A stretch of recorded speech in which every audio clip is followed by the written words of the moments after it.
బోల్డ్ అని ఉన్నాయి ఇప్పుడు. మనకి సంబంధమే లేదు అసలు, మనకు అవసరం లేనటువంటి తిండ్లు అనమాట. ఆ పిజ్జాలు, బర్గర్లు. ఇదివరకు ఓన్లీ బెంగళూరుకి ఏదో పెద్ద పెద్ద మెట్రోపాలిటన్, కాస్మోపాలిటన్ సిటీస్కి పరిమితమై ఉండేది. ఇప్పుడు చక్కగా అనంతపురంలో కూడా అన్నీ దొరుకుతాయి మీకు. ఆ పిజ్జాలు, బర్గర్లు అన్నీ దొరుకుతాయి మీకు. ఏం కావాలంటే అది, గడ్డి గాదం, చెత్త చెదారం అంతా ఇంటికి కావాలంటే సప్లై చేస్తారు హ్యాపీగా. ఇక్కడ చెప్తుందండి యుక్తాహారం. ఏది అవసరమో అది తీసుకోవటం, ఎంత అవసరమో అంతే తీసుకోవటం. రెండిట్లోనూ యుక్తి పాటించాలి. విహారస్య, మనం నడవడిక కూడా యుక్తిగా ఉండాలి, తగినంతగా ఉండాలి. ఎవరితోనూ కూడా అతిగా ప్రమేయం పెట్టుకోవద్దు. అలాగని ఎవరిని కూడా ద్వేషించద్దు. మరి ఎవరితో మాట్లాడొద్దన్నారండి మా గురువు గారు, ఛీ పో ఛీ, ఎవరిని ద్వేషించద్దు. అలాగని మాట్లాడకుండా అలా ఉండొద్దు. ఎంత ఉండాలో అంతవరకే ఉండు. ఇంతకుముందు చెప్పాను కదండి రూలు, గుర్తుందా అందరికీ? సూత్రం చెప్పాను నేను. ఎక్కడుండాలో అక్కడుండు, ఎక్కడ ఉంచాలో అక్కడ ఉంచు. ఇది గుర్తుపెట్టుకోండి. అది యుక్తం అంటే. నిజమైన యుక్తం అంటే మనం ఎక్కడ ఉండాలో అక్కడ ఉండాలి, ప్రపంచాన్ని ఎక్కడ ఉంచాలో అక్కడ ఉంచాలి, అవతల వ్యక్తుల్ని. కాబట్టి యుక్తము, అది కూడా యుక్తంగానే ఉండాలి. కర్మసు యుక్త చేష్టస్య, కర్మలలో కూడా ఎట్లా ఉండాలట? తగుమాత్రంగా యుక్త చేష్టస్య, యుక్తమైనటువంటి చేష్టలు. అనవసరమైనటువంటి కర్మలు చేసి, అక్కర్లేనటువంటి పనులు చేసి శక్తిని అనవసరంగా వృధా చేసుకోవద్దండి. మన లోపలే బోలంత శక్తి ఉంది. మన మనసుకు అమితమైనటువంటి శక్తి ఉంటుంది. మన మానసికమైనటువంటి శక్తి దేనికి దారితీస్తుందో తెలుసా అండి? మనం చేసేటటువంటి కర్మలన్నిటికీ కూడా ఈ మనసు నుంచి వచ్చేటటువంటి శక్తి చక్కగా ఉపయోగపడుతుంది. ఈ మానసికమైనటువంటి శక్తిని మనం చక్కగా మనకు కావలసిన వైపు ఛానలైజ్ చేసి తీసుకుని వెళ్ళొచ్చు. అంత శక్తి లోపల ఉంది. మనం చేసేటటువంటిది ఏంటంటే అనవసరమైనటువంటి కర్మల ద్వారా, అవసరం లేనటువంటి యాక్షన్స్ ద్వారా ఈ శక్తిని అంతా కూడా వృధా చేసుకుంటాం. అందుకని యుక్త చేష్టస్య, దాంతోపాటు ఉన్నారు యుక్త స్వప్న అవబోధస్య, స్వప్న అవబోధం. ఎంత పడుకోవాలో అంతే పడుకో, ఎంత మెలకువగా ఉండాలో అంత మెలకువగా ఉండు. రోజుకి ఇన్ని గంటలు పడుకోండి సైన్స్ చెప్తుంది, 8 గంటలు పడుకోవయా అని చెప్తుంది. సో నిజంగా అండి, నిద్ర మామూలుగా ఈ రోజుల్లో అందరూ దాన్ని విలువ తెలుసుకుంటున్నారు. నిద్ర విలువ ఎప్పుడు తెలుస్తుందంటే, నిద్రలేమితనం వచ్చేసింది అందరికీ. చాలా మందికి ఏమైందంటే, నేను గమనిస్తున్నానండి, ఈ యూట్యూబ్లు, ఫేస్బుక్లు వచ్చిన తర్వాత అవసరం ఉన్నా లేకపోయినా రాత్రి కూర్చుని ఒకదాని తర్వాత ఒకటి రీల్స్ పెడుతూ ఉంటారు కదా. అలా దానికి ఎండ్ ఉండదండి. ఎడిక్షన్ అన్నమాట. అది ఒక రకమైన ఎడిక్షన్. ఆ ఎడిక్షన్కి వెళ్ళిపోయినటువంటి బానిసలు అయిపోతారు. చూసుకుంటూ ఉంటారు. రాత్రి 12 అయినా నిద్రపోరే, 12 అయినా నిద్రపోరు రాత్రిపూట. ఇంకా అప్పుడు పడుకుందామని ప్రయత్నం చేస్తారు. ఇప్పటిదాకా చూసి ఉన్నాం కదా, నిద్ర పట్టదు. ఇంకా టైం దాటిపోయింది. టైం దాటిపోతే నిద్ర పట్టదు. ఏదో దొల్లుతారు, అటు ఇటు దొల్లుతారు. మళ్ళీ పొద్దున్నే లేస్తారు, 6ంటికి లేస్తారు పొద్దున్నే.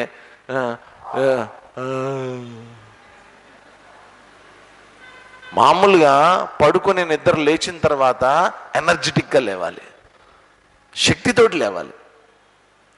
నిద్ర అనేటువంటిది మనిషికి ఒక మందు లాంటిది, ఒక మెడిసిన్ లాంటిది. అది మనకి శక్తినిస్తుంది. ఎప్పుడైతే నువ్వు నిద్ర అనేటువంటిది పాడు చేసుకున్నావో, నీ శక్తిని వృధా చేసుకుంటున్నావు, పొద్దున్న లేచేసరికి శక్తిహీనంగా లేస్తాం.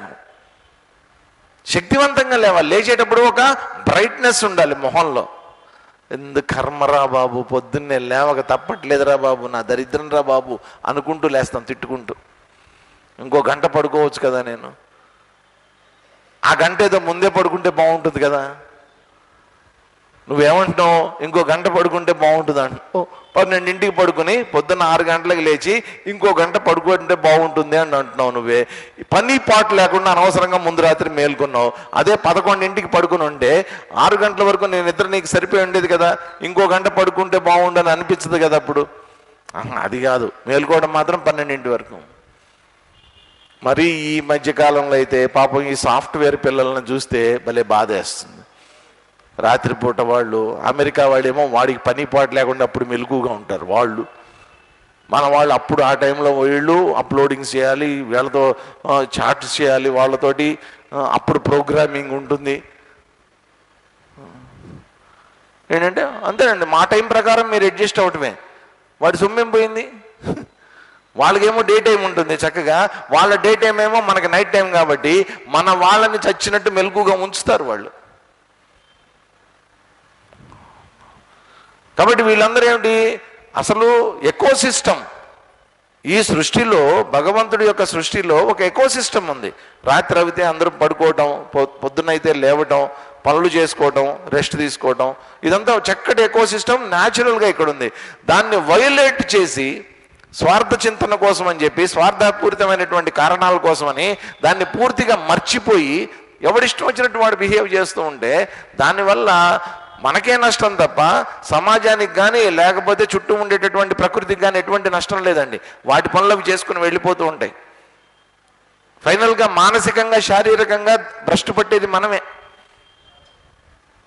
ఇదంతా లౌకిక జీవితానికే ఇంత ఎఫెక్ట్ చూపిస్తున్నప్పుడు ఆధ్యాత్మిక జీవితం జీవించేటటువంటి వాడు ఇంకా ఎంత జాగ్రత్తగా ఉండాలి. ఆ రోజుల్లోనే చెప్పారండి, బాబు సాయంత్రం తొందరగా పడుకో, పొద్దున్న బ్రహ్మ ముహూర్తంలో లే అన్నారు. అప్పుడేం నిద్రపోమ్మని చెప్పలేదండి. పూర్వకాలం కూడా పొద్దున్న 7 దాకా పడుకో, నీకు అంత నిద్ర అవసరం అని ఏం చెప్పలా. పొద్దున్నే 4 గంటలకు లే అన్నారు. 4 గంటలకు లేచి స్నానం చేసి, ఇప్పుడు నేను చదువుకున్న ఆశ్రమం ఎల్లాయిపల్లిలో స్వామి శారదా ప్రియానందమ్మ గారి ఇది ఉంటుందన్నమాట. అక్కడ రూల్ కాదండి, ఒక రకంగా శాసనం. అది శాసనమే అంతే. ఎంత కఠినంగా అమలు చేసేవారంటే అక్కడ శాసనం ఆశ్రమంలో పొద్దున్నే 4 గంటలకి ఫస్ట్ బెల్ కొడతారు. 4 గంటలకి లేవాల్సిందే అందరు ఖచ్చితంగా. ఆ ఆశ్రమంలో అనాథ పిల్లలు కూడా ఉంటారనమాట. 4 ఏళ్ల పిల్లలు, 5 ఏళ్ల పిల్లలు కూడా ఉంటారు. వాళ్ళు కూడా 4 గంటలకి లేవాల్సిందే. లేచి గబగబా స్నానం చేసి 5 గంటలకి సత్సంగం మొదలవుతుంది. 5 గంటలకి సత్సంగం. మొదటి 3 సార్లు ఓంకారం చెప్తారు. మొదటి ఓంకారం మిస్ అయితే కాఫీ కట్. ఇప్పుడు మనం 3 సార్లు ఓంకారం చెప్తున్నాం కదా, గమనిస్తూ ఉంటారు అన్నమాట. కృష్ణానందమ్మ గారు అని ఉండేవారు, ఆవిడ చూస్తూ ఉంటారు. పుస్తకం పట్టుకుని కూర్చుంటుంది ఆవిడ. కూర్చుని ఓ మన సత్సంగం తీసుకునేవాళ్ళు. మొదటి ఓంకారం తర్వాత ఎవడన్నా పొరపాటున ఎంటర్ అయితే ఓకే, అంతవరకు ఏంటి వాడి కాఫీ మాత్రమే కట్టు. 6 గంటలే కాఫీ కట్టు వాడికి. 2వ ఓంకారం మిస్ అయ్యాడా బ్రేక్ఫాస్ట్ కూడా కట్టు. 3వ ఓంకారం మిస్ అయ్యాడా మధ్యాహ్నం లంచ్ కూడా కట్టు. 3 ఓంకారాలకి ఎంత టైం ఉంటుందండి? మహా అయితే 1 నిమిషం టైం ఉంటుంది. 1 నిమిషం నీ భోజనాన్ని డిసైడ్ చేస్తుంది అక్కడ. కాబట్టి పరిగెత్తేవాళ్ళం అందరం. పొద్దున్నే లేచి 4కి లేచి పట్ట స్నానాలు చేసి, అందుకని రాత్రి 9 తర్వాత ఎవరి రూమ్లో అన్న లైట్ వెలిగిందంటే మా గురువు గారు వచ్చి ఆఫ్ చేసేవాళ్ళు. ఆఫ్ చేయండి ముందని.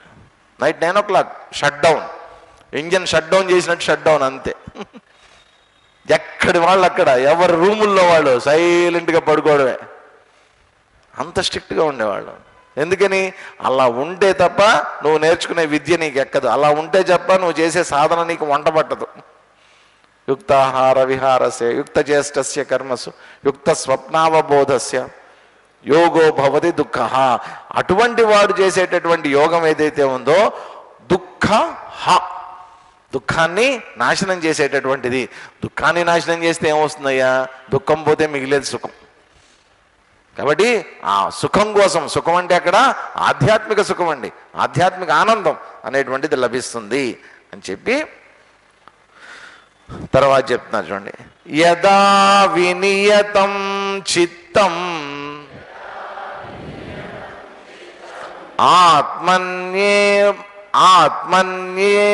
ఆత్మన్యేవావతిష్ఠతే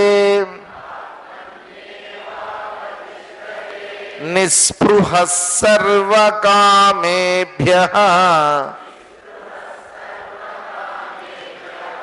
ఇక్కడ ఉన్నటువంటి స్పృహ చాలా విచిత్రమైన శబ్దం. జాగ్రత్తగా చూడండి ఒకసారి. సా ఉంది, సాకి సా ఒత్తుంది, అంటే ఒత్తు పలకాలి సా. దాంతోపాటు ఏముంది? పావొత్తుంది. మళ్ళా నిస్ప వదిలేస్తే దానికి మళ్ళా వట్రసుడి కూడా ఉంది, నిస్పృ. ఒక అక్షరము దానికి 3 ఒత్తులు. తెలుగులో ఇలాంటి పదం మనం పెద్దగా ఎక్కడ వినం. నిస్పృహ అనేది వాడతాం కానీ ఇంత ఖచ్చితంగా వాడం. నిస్పృహకి లోనయ్యాడండి అంటారు, అంటే నిరాశ చెందాడనో అట్లా వాడుతుంటారు. నిస్పృహ సర్వకామేభ్యః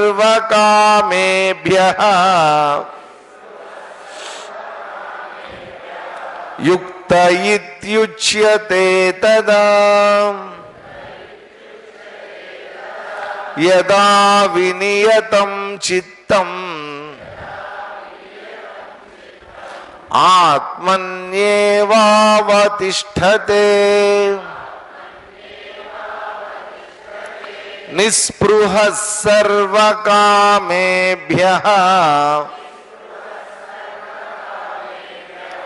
యుక్త ఇత్యుచ్యతే తదా యదా చిత్తం వినియతం ఎప్పుడైతే చిత్తం అంటే మన మనస్సు పూర్తిగా నిగ్రహింపబడింది, ఆత్మనియేవ అవతిష్ఠతే ఆత్మయందే నిలబడి ఉంటుందో, సర్వకామేభ్య నిస్పృహ అన్ని కోరికల పట్ల నిస్పృహ. పదం ఎంత బాగుందో చూడండి. మామూలుగా స్పృహ నిస్పృహ. ఇప్పుడు మనందరం ఏ అవస్థలో ఉన్నాం? స్పృహలో ఉన్నామా? ఏమైనా డౌట్ ఉందా ఎవరికన్నా? ఏం లేదు కదా, అందరం స్పృహలో ఉన్నాం. స్పృహలో లేడు అంటే అర్థం ఏంటి అంటే నిద్రపోతూ ఉండాలి బహుశా కదా. మామూలుగా కొంతమంది స్పృహ కోల్పోయాడండి అంటారు. అంటే ఏంటి? అన్కాన్షియస్ స్టేజ్కి వెళ్ళిపోయారు అన్నమాట. Consciousness unconscious.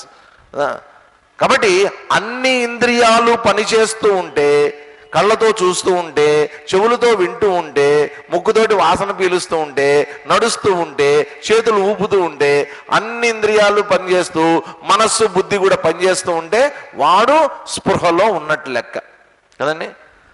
ఒక్కొక్కసారి ఏమవుతుంది, అన్ని ఇంద్రియాలు అలాగే ఉంటాయి, పనిచేస్తూనే ఉంటాయి.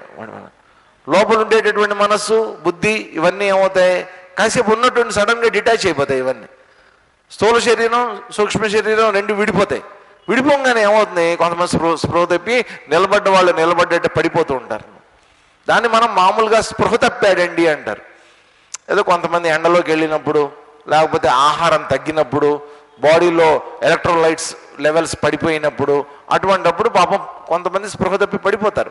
ఆ శరీరం నిస్సత్తువుకి లోనవుతుంది అనమాట. ఇక్కడ చెప్తుంది ఏంటంటే, దాదాపుగా ఆ స్పృహ లేనటువంటి సమయంలో ఏ విధంగా అయితే ఏమీ తెలియనటువంటి, ఒక్కొక్కసారి మీరు గమనించండి, స్పృహ కోల్పోయినటువంటి వాళ్ళు పడిపోతారు కదా. పడిపోయిన తర్వాత వాళ్ళ నీళ్లు చల్లి అంత లేచి అంత చేసిన తర్వాత లేచి ఏం జరిగింది అంటాడు. అంటే ఏంటి, ఆ స్పృహ కోల్పోయే ముందు కానీ, స్పృహ కోల్పోతూ ఉన్నప్పుడు కానీ, స్పృహ కోల్పోయిన తర్వాత కానీ ఏం జరిగిందో వాడికి తెలియదు. ఏం జరిగిందో తెలియదు వాడికి. ఏమి తెలియనటువంటి స్థితిలోకి వెళ్ళిపోతారు వాళ్ళు. అలాగే ఇక్కడ కూడా ఎలా ఉంటాడట యోగి అనేటువంటి వాడు, ఎలా ఉండాలట, నిస్పృహ సర్వకామేభ్య అన్ని కోరికలు, లోపల అనేక రకాలైనటువంటి కోరికలు ఉంటాయి. ఏ కోరిక వస్తున్నప్పటికీ కూడా నిస్పృహ, అది అతన్ని ఏం చేయలేదు. దాంతో స్పృహలో ఉండడు అనమాట. కోరికల పట్ల స్పృహలో ఉండడు. సార్ స్పృహలో లేకపోతే ఏం చేస్తుంటాడు మరి? ఆయన స్పృహలో ఉంటాడు. ఏ స్పృహలో ఉంటాడో తెలుసా? భగవంతుడి యొక్క స్పృహలో ఉంటాడు ఆయన. భగవంతుడి స్పృహలో ఉండటం వల్ల ఇక్కడ ప్రపంచంలో ఉండేటటువంటి వ్యవహారాల పట్ల నిస్పృహతో ఉంటాడు. కాబట్టి కోరికల పట్ల అతను పూర్తిగా నిస్పృహలో ఉంటాడు. నిస్పృహ సర్వకామేభ్య తదా యుక్త ఇది ఉచ్యతే. అటువంటి వాడు యుక్తితో ఉన్నట్టు, అంటే బ్యాలెన్స్డ్గా ఉన్నట్టు ఉచ్యతే చెప్పబడుతోంది. కాబట్టి ఇక్కడ చెప్పినటువంటిది ఏంటి? వినియతం చిత్తం, మనస్సు అనేటువంటిది కంట్రోల్లో ఉండాలి. ఎక్కడ ఉండాలి కంట్రోల్లో ఉన్నటువంటి మనస్సు? ఆత్మయందు. ఆత్మన్యేవ అవతిష్ఠతే, ఆత్మలో నిలబడి ఉండి అన్ని కోరికలకి దూరంగా ఉండి ఉన్నటువంటి వాడు యోగి అని చెప్పబడతాడట. చెప్పి తర్వాత ఏమంటున్నారు, అతని యొక్క స్థితి ఎట్లా ఉంటుందో చెప్తున్నారు చూడండి. యథా దీపో నివాతస్థః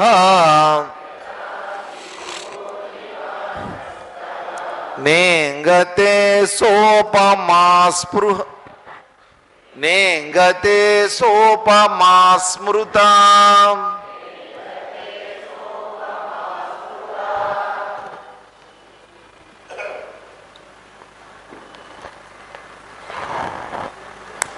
యోగినో యత చిత్తస్య యుంజతో యోగమాత్మనః యథా దీపో నివాతస్థః నేంగతే సోపమా స్మృతా యోగినో యత చిత్తస్య యుంజతో యోగమాత్మనః ఆత్మనః యోగం యుంజతః యతచిత్తస్య యోగినః అంటే తన ఆత్మలోనే ఉంటూ ఆత్మనే ధ్యానం చేస్తూ ఆ ఆత్మనిష్టని అనుభవిస్తూ ఉన్నటువంటి వాడు మనస్సు యతచిత్తస్య మనస్సు నిగ్రహం కలిగినటువంటి వాడు ఆ యోగి ఎవరైతే ఉన్నారో అతని యొక్క మనస్సు స్థితి ఎట్లా ఉంటుందో చెప్తున్నారు చూడండి. నివాతస్థః దీపః యథా న ఇంగతే. నివాతస్థః, వాతం అంటే గాలి, నివాతం అంటే గాలి లేనటువంటి ప్రదేశంలో ఉంచబడినటువంటి దీపం ఏ విధంగా ఉంటుందో ఆ విధంగా సా ఉపమాస్మృతాః, ఆ విధమైనటువంటి ఉదాహరణతో పోల్చి చెప్తారయ్యా. ఇప్పుడు ఏదో చేసి వెళ్ళారు కదా దీపాన్ని, ఏం చేయలేదా? ఏం చేయలేదా? చూడండి, ఇక్కడ దీపాలు పెట్టారు. దీపాలు ఏం చేస్తున్నాయి? ఊగుతున్నాయి, అటు ఇటు ఊగుతున్నాయి. ఆ ఫ్యాన్ ఉన్నంతసేపు పాపం ఊగుతూనే ఉంటాయి, అట్లా ఊగుతున్నాయి. అదే ఫ్యాన్ ఆర్పేసామనుకోండి, ఈ ఫ్యాన్లు ఆ ఫ్యాన్లు అన్ని ఫ్యాన్లు ఆపేసామనుకోండి, ఎలా ఉంటుంది? నిశ్చలంగా ఉంటుంది. అలాగే యోగి అయినటువంటి వాడి చిత్తం కూడా నివాతస్థ. ఈ నివాతము అంటే గాలి లేనటువంటి ప్రదేశం, దీపం పెడితే కూడా కదలనటువంటి ప్రదేశం. అప్పుడప్పుడు మనం ఇంట్లో చూస్తుంటాం, దేవుడి దగ్గర దీపం పెట్టాం. జనరల్గా ఏంటంటే దేవుడి దగ్గర దేవుడి గదిలో మనం ఏదన్నా ఉంటే ఏదైనా చేస్తూ ఉంటే ఆ టైంలోకి ఫ్యాన్లు ఉంటాయి, కొంతమంది ఇళ్లల్లో ఉంటాయి, కొంతమంది ఇళ్లల్లో ఉండవు. ఉంటే ఫ్యాన్ వేసుకుంటారు. ఆ టైంలో కూడా చాలా జాగ్రత్తగా ఉంటారు, దీపం ఆరిపోకుండా చూసుకుంటారు, అంత చేస్తారు. కానీ మనం బయటకు వచ్చేసిన తర్వాత దేవుడి గది దగ్గరికి వేసేసిన తర్వాత ఎలా వెలుగుతుంది లోపల దీపం? ఎప్పుడైనా గమనించండి, ఎలా ఉంటుంది? కేవలం దీపశిఖ అంటారు. ఆ దీపశిఖ కనిపిస్తూ ఉంటుంది. విచిత్రం ఏంటంటే ఆ దీపం ఎట్లా ఉంటుందంటే అదొక ఏదో ఒక వస్తువులాగా కనిపిస్తుంది. వాస్తవంగా అక్కడ జరిగేటటువంటిది ఏంటంటే ప్రతి క్షణం దాంట్లో సెకండ్లో 10వ వంతు 100వ వంతులో కూడా అక్కడ ఒక అగ్నికణం పుడుతూ ఉంటుంది. అది వేడికి పైకి వచ్చి అది నెమ్మదిగా పొగ కింద మారిపోయి వెళ్ళిపోతుంటుంది. పుడుతూ ఉంటుంది అగ్నికణం, పైకి వెళ్ళిపోయి అగ్నికణం పుడుతూ ఉంటుంది, పైకి వెళ్ళిపోయి మాయమైపోతుంటుంది కదా, పొగ రూపంలో మాయమైపోతుంటుంది.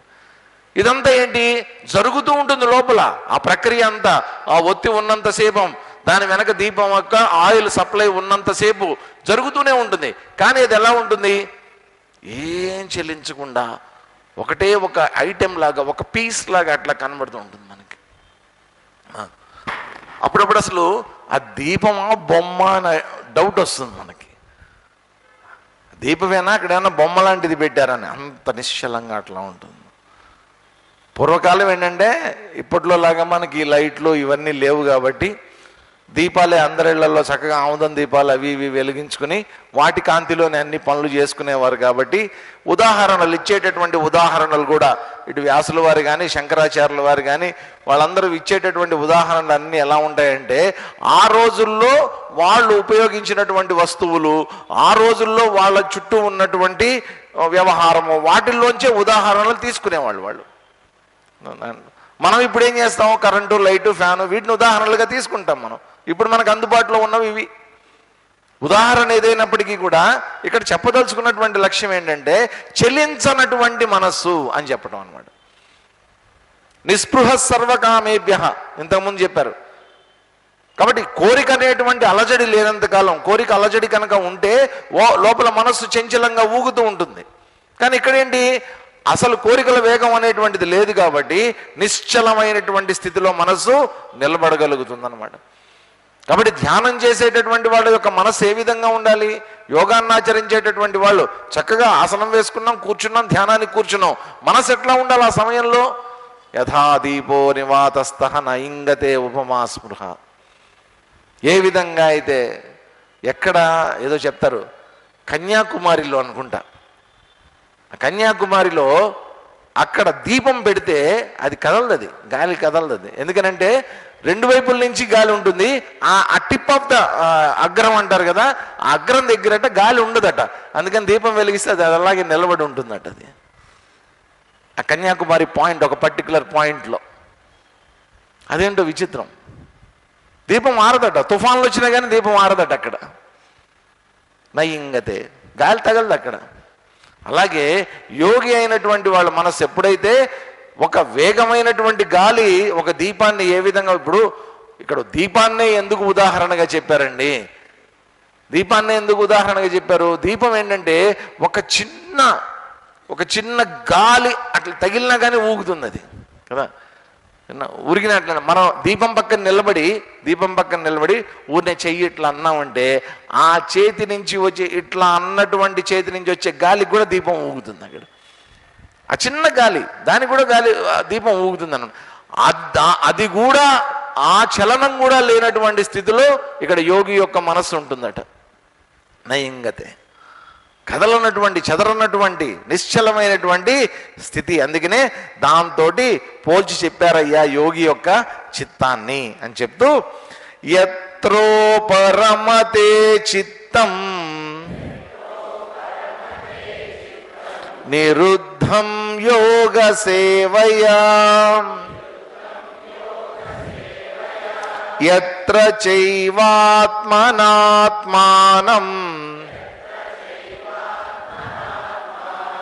పశ్యన్నాత్మని తుష్యతి యత్రోపరమతే చిత్తం నిరుద్ధం యోగ సేవయా యత్ర చైవాత్మనాత్మానం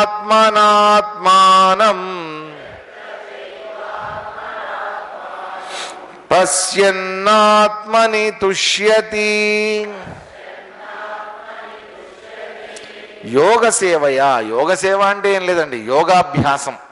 యోగాన్ని అభ్యాసిస్తూ ఉన్నటువంటి వాళ్ళు నిరుద్ధం చిత్తం ఎత్ర ఉపరమతే, నిరోధించబడినటువంటి మనస్సు, నిగ్రహంలో ఉన్నటువంటి మనస్సు ఏ విధంగా అయితే ఉపశమతే, నెమ్మదిగా ఉపశమిస్తుందో, అంటే దాని యొక్క వేగాన్ని, దాని యొక్క డైరెక్షన్ని అన్నిటినీ కూడా ఉపశమిస్తుందో.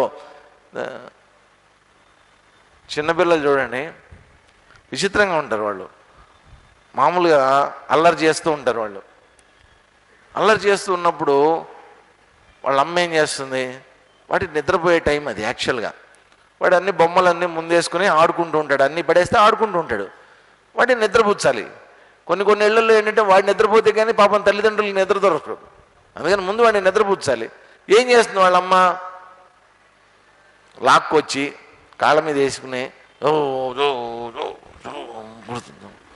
కొడుతూ ఉంటుంది వాడిని. కొడుతూ ఉంటే వాడు నెమ్మదిగా, ఆ రిథం ఒకటి ఉంటుంది అనమాట, దానికి ఓ పాటో ఏదో పెడతారు. జో అచ్యుతానంద జో వచ్చి పాపం పాటలు రాకపోయినా పాడతారు ఏదో ఒకటి, కాకి గొంతు తీసుకుని పాడతారు నెమ్మదిగా. జో అచ్యుతానంద జో జో ముకుంద పాడతారు. పాడిన తర్వాత ఇట్లా కొడుతూ ఉంటారు, ఆ రిథం ఉంటుంది. ఆ రిథంకి వాడు నెమ్మదిగా, అప్పటిదాకా అల్లరి చేసిన వాడు, బొమ్మలతో ఆడుకున్నవాడు కాస్త నెమ్మదిగా ఉపరమతే చిత్తం వెళ్ళిపోతాడు. అలా వాళ్ళ అమ్మ ఒళ్ళు నెమ్మదిగా నిద్రపోతాడు. వాడు నిద్రపోయిన తర్వాత వాళ్ళ అమ్మ ఏం చేస్తుంది, ఒకసారి నిద్రలోకి వెళ్ళిపోయిన తర్వాత తీసుకెళ్ళి మళ్ళీ మంచం మీద ఎక్కడో పక్కన పెట్టేస్తుంది. కాబట్టి ఆ ఉపరమ అంటే ఆ స్థితికి రావడం, వాడు ఇంకా నాకు ఆడుకోవడం అవసరం లేదు, నేను నిద్రలోకి వెళ్ళిపోతే సరిపోతుంది అనే స్థితికి రావడం వరకు పాపం వాళ్ళ అమ్మ సహాయం చేస్తుంది వాడికి. ఒకసారి వాడు వెళ్ళిపోయిన తర్వాత ఇంక ఏ సహాయం అక్కర్లా, పాపం వాడికి వాడే ఉపరమించబడి దాంట్లో ఉండిపోతాడు. యోగి యొక్క మనసు కూడా అంతే, యత్రోపరమతే చిత్రం. అప్పటిదాకా ఆ రమించేటటువంటిది పరమాత్మలో రమిస్తూ ఉన్నప్పుడు నెమ్మదిగా మనసు దీంట్లోకి వెళ్ళిపోతుంది, స్లీప్లోకి వెళ్ళిపోతుంది. స్లీప్లోకి వెళ్ళిపోవడం అంటే దాని యొక్క యాక్షన్స్ అన్నీ కూడా వృత్తులు అంటారు, ఆ మనసు యొక్క వృత్తులు అంటారు అనమాట. ఆ వృత్తులన్నీ కూడా ఆగిపోతాయి అన్నమాట. ఆ ఆగిపోయినటువంటి సమయంలో ఏం చేస్తూ ఉంటాడు ఆయన? ఎత్ర ఆత్మనా ఆత్మానం పశ్యన్. మనసు ఆగిపోయిందండి, మనసు ఆగిపోయింది, సరే ఏం చేస్తుంటాడు ఆయన? ఆత్మన ఆత్మానం పశ్యన్, తనలోనే తన యొక్క స్వరూపాన్ని, ఆత్మస్వరూపాన్ని పశ్యన్ చూస్తూ ఉంటాడట. ఆత్మని ఏవ తుష్యతి, ఆత్మలోనే తుష్యతి, ఆనందాన్ని పొందుతూ ఉంటాడు. బయట ప్రపంచంతో కట్ అయిపోయింది, లోపల ఉన్నటువంటి ఆత్మానందాన్ని పొందుతూ ఆ ఆత్మలోనే రమిస్తూ ఆత్మానందంలో హాయిగా ఉండిపోతాడు. అట్లా యోగి అయినటువంటి వాడు. కాబట్టి ఇక్కడ యోగికి ఏం పెట్టారండి లక్ష్యం? నీ స్వరూపాన్ని తెలుసుకో, నీ తత్వాన్ని తెలుసుకో. అంతకుమించి ఏమన్నా పాపం లక్ష్యం పెట్టారా వాళ్ళకి? అక్కడికి వెళ్ళు, ఇక్కడికి వెళ్ళు, అది చేయి, ఇక్కడికి చేయి, ఆ క్షేత్రంకి వెళ్ళు, ద్వారకా వెళ్ళు, కాశీ వెళ్ళు, చారధామ యాత్రలు చేయి, ఏమన్నా పెట్టారా వీళ్ళకి? ఏం లేదు, హాయిగా కూర్చుని ధ్యానం చేసుకోబోయా, అంతే. అంతకుమించి పెద్ద లక్ష్యం ఏం లేదు. విచిత్రం ఏంటంటే మానవుడు అది చేయటం చాలా ఈజీ. నువ్వు పరిగెత్తి తిరిగి చెయ్యి అంటే చాలా ఈజీ, కానీ కూర్చుని ధ్యానం చేయమంటే చాలా కష్టం. అత్యంత సంక్లిష్టమైనటువంటి ప్రక్రియ అన్నమాట ఇదంతా. ఆ మనస్సుని ఒక చెదరున్నటువంటి దీపంలాగా నిలబెట్టడం అనేటువంటిది మామూలు విషయం కాదండి.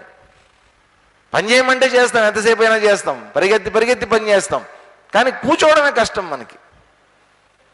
అలా చేసినటువంటి వాళ్ళకి లభించేటటువంటి ఆత్మానం పశ్యన్, ఆత్మలోనే ఎవరైతే రమిస్తూ ఉంటారో ఆత్మలోనే తుష్యన్, ఆత్మానందాన్ని పొందుతూ ఉంటారో అటువంటి వాడు ఆత్మానందాన్ని పొందుతూ ఉంటాడు ఒక యోగి అనేటువంటి విషయాన్ని ఇక్కడ చెప్పారు. చెప్పి ఏం చెప్తున్నారు? సుఖమాత్యంతికం యత్తద్ బుద్ధిగ్రాహ్యమతీంద్రియం వేత్తి యత్ర న చైవాయం స్థితశ్చలతి తత్వతః. సుఖమాత్యంతికం యత్తద్ బుద్ధిగ్రాహ్యమతీంద్రియం